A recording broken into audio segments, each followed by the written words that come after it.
I want to talk about the White Stripes. It's been a little while. We've been talking a lot about Jack White here on the morning show with Anthony. But the White Stripes just released their very last show that they performed live ever. It took place on July 31st, 2007. It is a mega 24-song set list.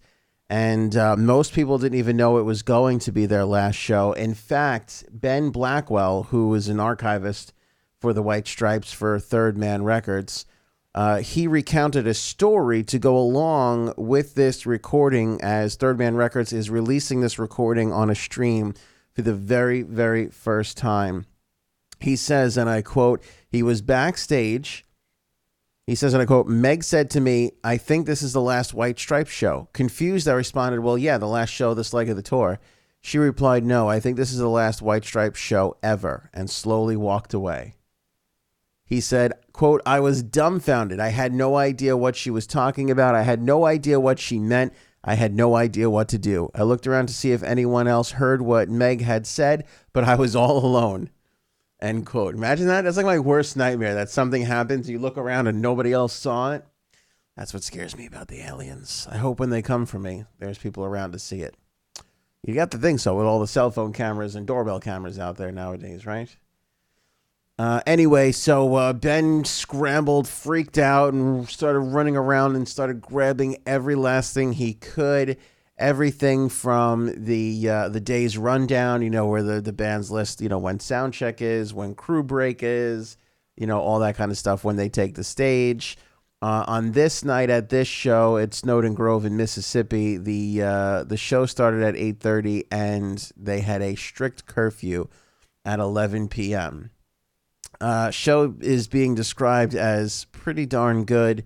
Reflecting on the Snowden Grove show, Blackwell says, and I quote here, after re-listening to the show for the first time in ages, I feel like only now have I fully absorbed the enormity of that line. Frankly, it just hit me like a freight train to the chest. I was caught entirely off guard. I couldn't help but be moved to tears.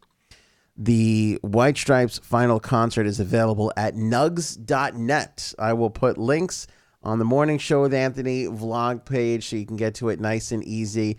It is available for purchase, $9.95 if you buy it in MP3. And if you go up in sound quality, like to a FLAC, it's $12.95. You can get it on CD for $19.97. And then a FLAC HD version is available for $19.95. I believe that's like one of the higher quality tracks. I would also list an MQA. This is way above my head. But anyway, if you're one of the audiophiles and you want this in like a super high definition version for your stream, you can grab it at MQA type version over at nugs.net, along with a full breakdown from Ben on some of the other things that he said that I didn't mention here on the show. They did do, they basically hit everything though. Dead Leaves and the Dirty Ground, Icky Thump, When I Hear My Name. They started with Stop Breaking Down.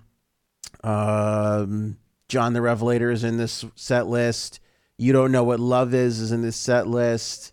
Hotel Yorba, Ball and Biscuit is what they wrapped the show up with, and they came back for an encore and did 300 Miles Per Hour, Torrential Outpour Blues, Blue Orchard, I'm Slowly Turning Into You, and Boll Weevil to wrap it all up. And then they walked off the stage, and that was essentially it for the White Stripes.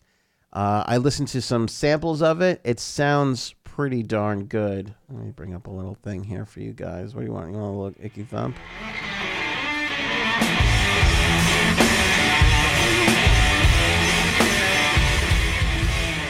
They sounded pretty good. I don't know if there's any video recordings of this. Again, this kind of being like a spur of the moment decision of this was the last show. So the crew didn't really have time to prepare, but at least we have an audio version of it, which is nice. We got that going for us, which is nice. Nugs.net. I'll put links up. Morning show.